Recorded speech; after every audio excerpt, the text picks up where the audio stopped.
রক্তের সম্বন্ধ।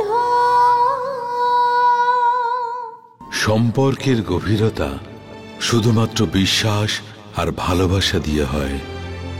নিজেদের মধ্যে মতভেদ আর ঝগড়ার কারণে ওদের সম্পর্ককে আরো মজবুত করে তোলে। কিন্তু সেই সম্পর্ক যদি লোভের উপর নির্ভর করে হয়ে থাকে, তখন সেই সম্পর্কের দৃঢ়তা ধীরে ধীরে ফোঁপরা হয়ে যায়। আর যে কোনো সম্পর্কের মধ্যে মিথ্যা মানে তার পতনের সূত্রপাত।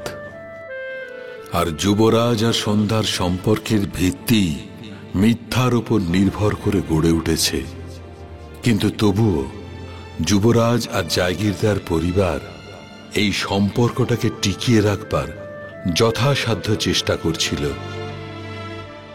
আরে তোমাদের সবার কি হয়েছে? সকাল থেকে কেউ তোমরা ব্রেকফাস্ট করতে যাওনি, আর ডাকতে গিয়ে দেখলাম বৌদি ঘরে বিশ্রাম করছে।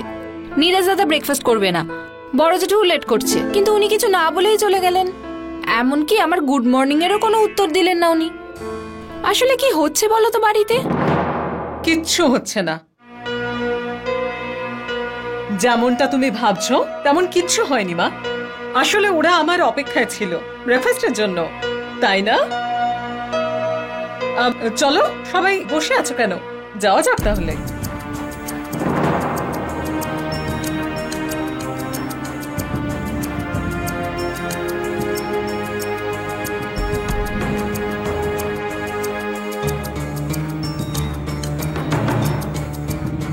সুনিতা,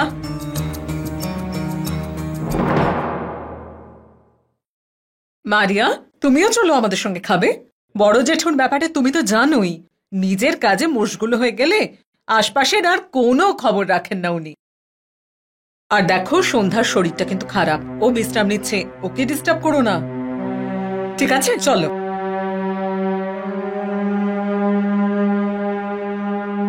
যুবরাজ, এসো বাবা।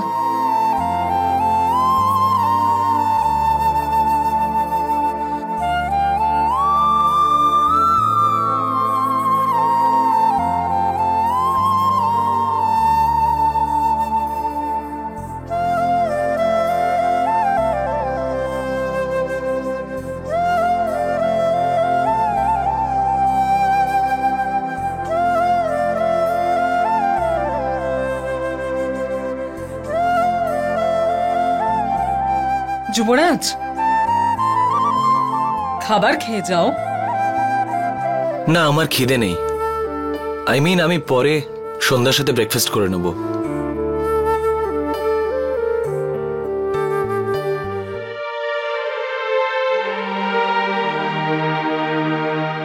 দেখলে, আমি বলেছিলাম না, সন্ধ্যার শরীর খারাপ বলে ও কিন্তু খেতে চাইল না। সত্যি বড় মা, যুবরাজ দাদা সন্ধ্যা বৌদিকে খুব ভালোবাসে, তাই না?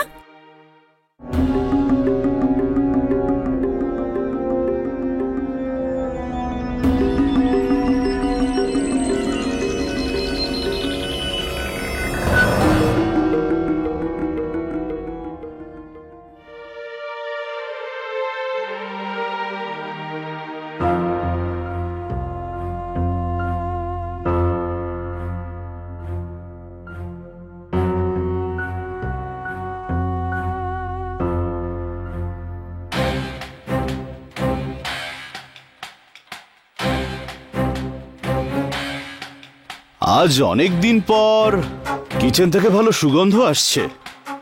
মনে হচ্ছে কিচেনের ভাগ্য খুলে গেছে আজ। আমি বলতে চাইছি ভালো সুগন্ধ আসছে মানে ওই হয়তো স্পেশাল কিছু বানাচ্ছো তুমি, আর কিছু নয়।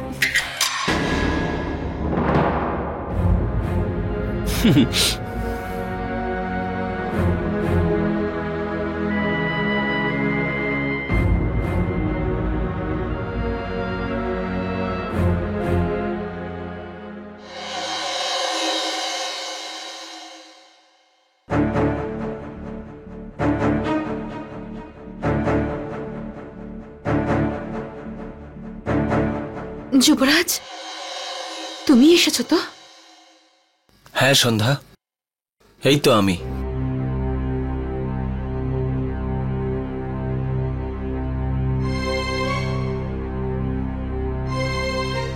যুবরাজ, আমি এই বিষয়টা নিয়ে কাল সারা রাত অনেক ভেবেছি। কোন বিষয়? আমাদের দুজনের জীবনের এই অসম্পূর্ণতাটা নিয়ে। ভগবান আমার কাছ থেকে আমার দৃষ্টি কেড়ে নিয়েছে, আর তোমাকেও একটা দুর্বলতা দিয়েই জন্ম দিয়েছে। আমাকে আমার দুর্বলতা মনে করানোর কোনো প্রয়োজন নেই সন্ধ্যা। যুবরাজ,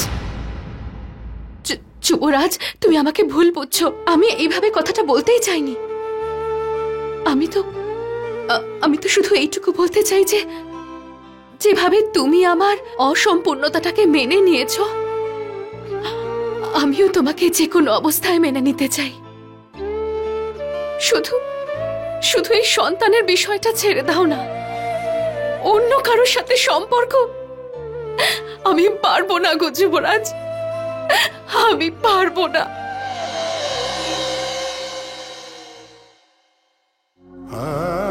একটা সন্তান খুবই জরুরি সন্ধ্যা। তুমি হয়তো আমাকে যে কোনো রূপে স্বামী হিসেবে স্বীকার করবে, কিন্তু এই পৃথিবী, এই সমাজ, এরা তখনই আমাকে নর্মাল মনে করবে যখন আমার ঘরে আমার একটা সন্তান আসবে। আমি নিজের জন্য সবার চোখে সন্দেহ দেখতে পারবো না সন্ধ্যা, পারবো না। কেউ সন্দেহ করবে না তোমাকে যুবরাজ। আমি সব দোষ আমার উপর নিয়ে নেব, বলে দেব সবাইকে যে আমার কোনো সমস্যা আছে, তাই আমি কোনোদিন মা হতে পারবো না।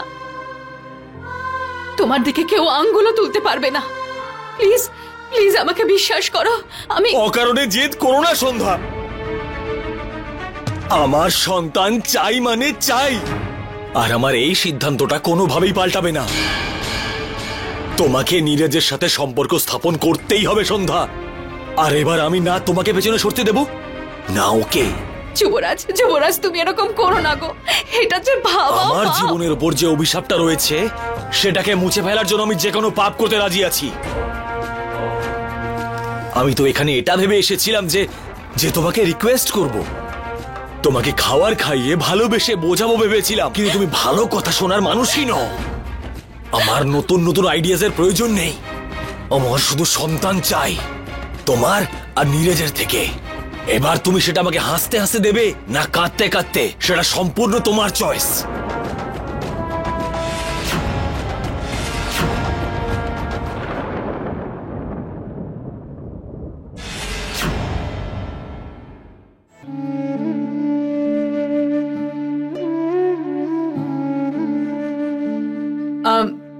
আর কতদিন থাকতে হবে এখানে? না, আসলে এত বিশ্রাম নেওয়ার অভ্যেস নেই, আর ভালো লাগছে না। ছুটি কবে পাবো? ডক্টর বলেছেন আর 2-1 দিন অবজারভেশনে রাখতে হবে, ঠিক আছে?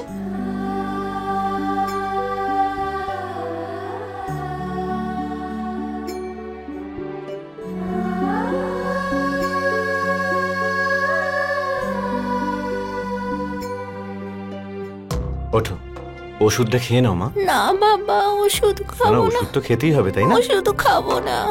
এসো।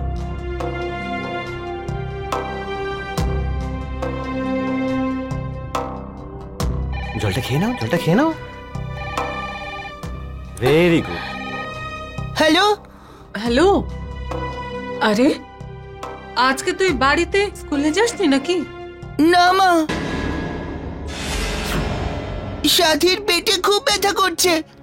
বাবা বলল ওর ফুড পয়জন হয়েছে। আরে কি করছিসটা কি তুই? যাই এখান থেকে। হ্যাঁ সবিতা। কি হয়েছে? অপূর্ব কি বললো? কি হয়েছে সাথীর? আরে কিছুই তো না। আরে ঘাবড়ানোর মতো কিচ্ছু হয়নি সবিতা। কি করে হতে পারে? অপূর্ব বলল সাথীর শরীর খারাপ, ওর পেটে ব্যথা হচ্ছে। তুমি তুমি নিশ্চয়ই বাইরের খাবার খাইয়েছো ওদের, তাই না? সবিতা আসলে অ্যাকচুয়ালি 2-1 বার। আমি জানতাম আমি না থাকলে এসব করবে। রিল্যাক্স সবিতা, তুমি যতটা ভাবছো না সেরকম কোনো সিরিয়াস ব্যাপার হয়নি। আমি তো এই মাত্র সাথীকে ওষুধ দিয়ে দিয়েছি, আর ও এখন সুস্থ আছে। সবিতা তুমি শুনছো তো? হ্যাঁ শুনছি, আমি চিন্তা করব না। তুমি সাথীকে দেখো। রাখছি এখন ফোন। আরে কি করেছিস অপু? আরে সাথীর ব্যাপারে সব কথা বলার মাকে কি দরকার ছিল তোর? যা গিয়ে পড়াশোনা কর।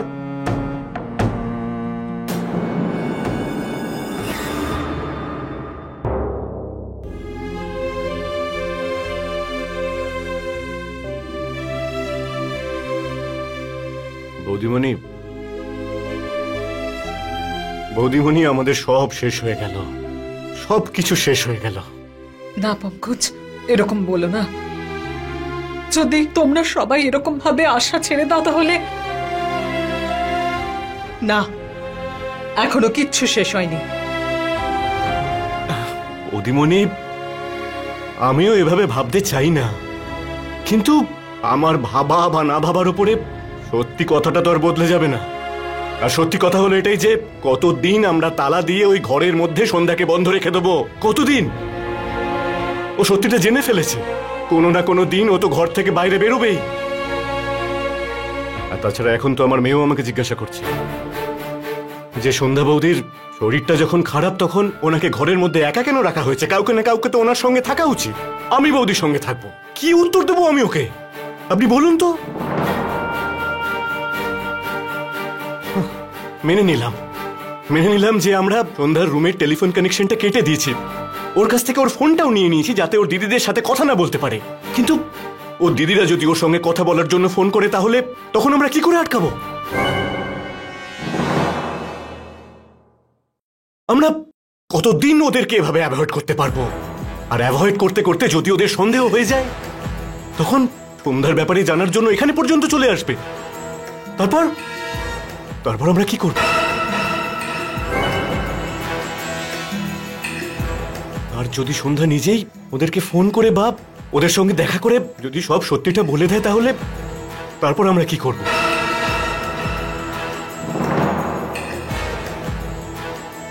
আমার মনে হচ্ছে তো সবকিছু একেবারে শেষ হয়ে গেছে সবকিছু। এখনো সবকিছু শেষ হয়নি পঙ্কজ আঙ্কেল।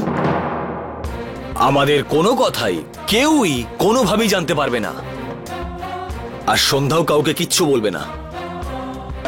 তার জন্য তোমায় শুধু বাবাকে সামলাতে হবে, আর ওনাকে সবকিছুর থেকে বাইরে রাখতে হবে। কারণ আমার মনে হয় সন্ধ্যার বোনেদের থেকে বেশি আমার নিজের বাবাকে বেশি বিপজ্জনক মনে হয়। তোমরা সবাই ওনাকে সামলাও, আর বাকি সবটা আমি সামলে নেব।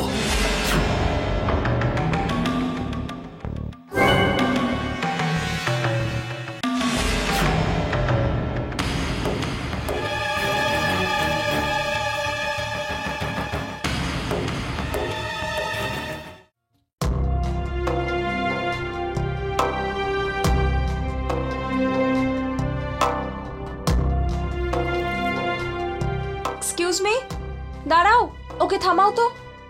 শোনো, আরে দাঁড়াও। নার্স আপনাকে দাঁড়াতে বলছেন, শুনতে পাচ্ছেন না? আরে কোথায় যাচ্ছেন আপনি? নিজের বাড়ি। এভাবে বাড়িতে যেতে পারেন না, ডক্টর বললে তবেই যেতে পারবেন। দেখুন, আপনি আপনার ডাক্তার বাবুকে বলে দিন আমি চাই না আমার সঙ্গে সঙ্গে আমার পরিবারের লোকজন এখানে এসে ভর্তি হোক। আমার স্বামী, আমার বাচ্চারা আমাকে ছাড়া খুব কষ্টে আছে, আমাকে তাই যেতেই হবে। তাই আমি এখানে আর থাকতে পারবো না, আমাকে যেতে দিন।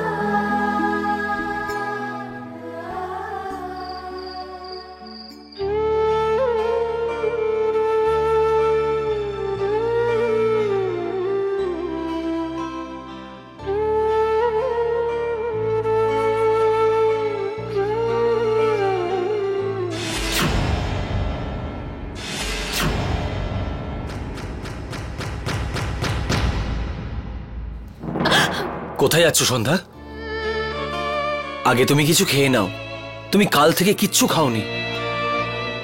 আমি খেতে চাই না। একটুখানি খেয়ে নাও প্লিজ। চলো আমরা একসাথে খাই, এসো।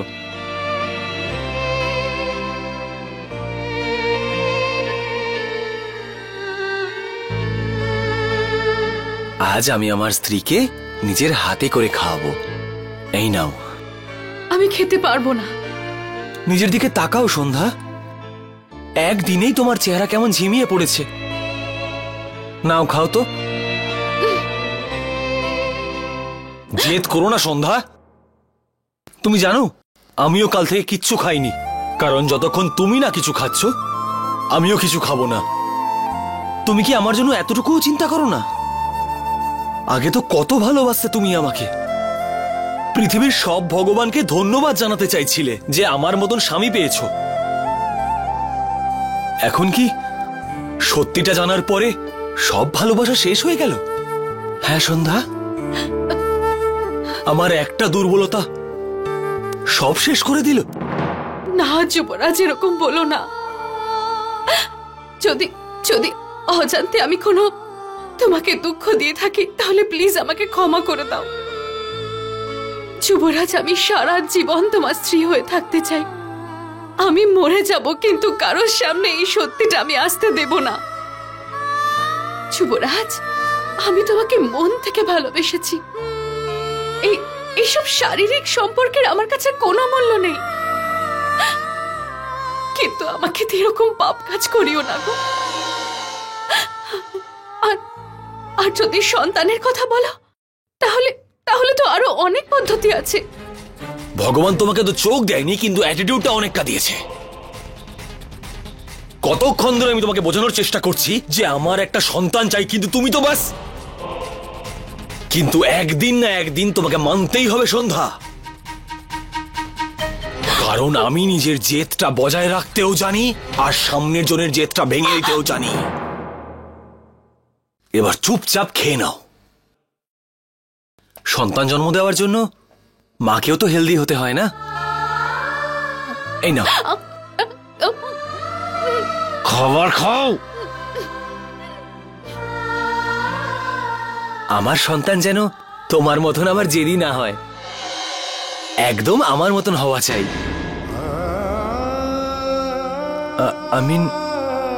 আমিন একদম নীরাজের মতন হওয়া চাই। কিন্তু বাবা শুধু ও আমাকে বলবে সন্ধ্যা, তাও আবার সবার সামনে, গোটা পৃথিবীর সামনে।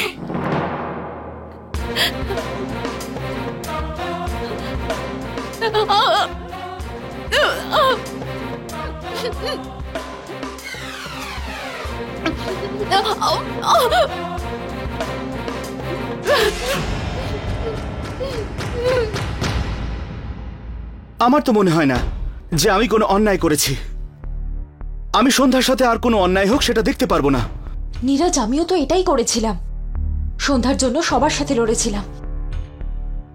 আমার সামনে কোনো উপায়ও ছিল না, কিন্তু তুমি তো এখনো সন্ধ্যাকে সাহায্য করতে পারো।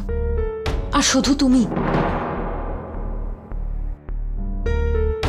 নীরাজ, তোমার এই পরিবার আর যুবরাজের কথাকে অমান্য করা উচিত না, বরং ওদের কথা মেনে নেওয়া উচিত। এটা তুমি কি বলছো শুনি কাকি? তার মানে আমি আবারও? তুমি শুধু ওদের হ্যাঁ বলবে, তারপর যে কোনো ভাবে হোক, তোমায় যে উপায়েই হোক সময় বাড়াতে হবে। তারপর সন্ধ্যা এখান থেকে বেরিয়ে যাবে, কারণ এখানে থাকা ওর পক্ষে এখন আরো অসম্ভব। নীরাজ, যদি তুমি বারণ করে দাও তাহলে ওরা অন্য কাউকে নিয়ে আসবে, আর এমন তো নয় যে সেই মানুষটাও তোমার মতো ভাববে। নীরাজ, এখন ওরা সবকিছু করতে প্রস্তুত, কারণ সন্ধ্যা যুবরাজের ব্যাপারে এখন সবকিছু জেনে গেছে। কি? সেটা কিভাবে? সন্ধ্যা নিজের বুদ্ধি খাটিয়ে মোবাইল ফোনের মাধ্যমে তোমার আর যুবরাজের মধ্যে ঝগড়া আর সমস্ত কথা শুনতে পেয়ে গেছে। আর যখন যুবরাজ জানতে পেরেছে তখন ও সন্ধ্যাকে খুব মেরেছে। কি? হ্যাঁ নীরাজ, এখন ওরা আরো ভয়ঙ্কর হয়ে গেছে। এখন এই বাড়িতে তুমি ছাড়া সন্ধ্যাকে আর কেউ সাহায্য করতে পারবে না। আমরা যেটা ভাবি সেটা যদি না ঘটে তবে কোনো ব্যাপারও নয়, কিন্তু যেটা আমরা ভাবিনি সেটা যদি ঘটে যায় তখন বড় কষ্ট হয়। পরিবারের বিপক্ষে গিয়ে নীরজ এটা ভাবছিল যে সন্ধ্যাকেও সাহায্য করছে, কিন্তু ও এখন বুঝতে পারছে ওর এই সাহায্য সন্ধ্যার জন্যে আরো অনেক কষ্টের কারণ হয়ে উঠতে পারে।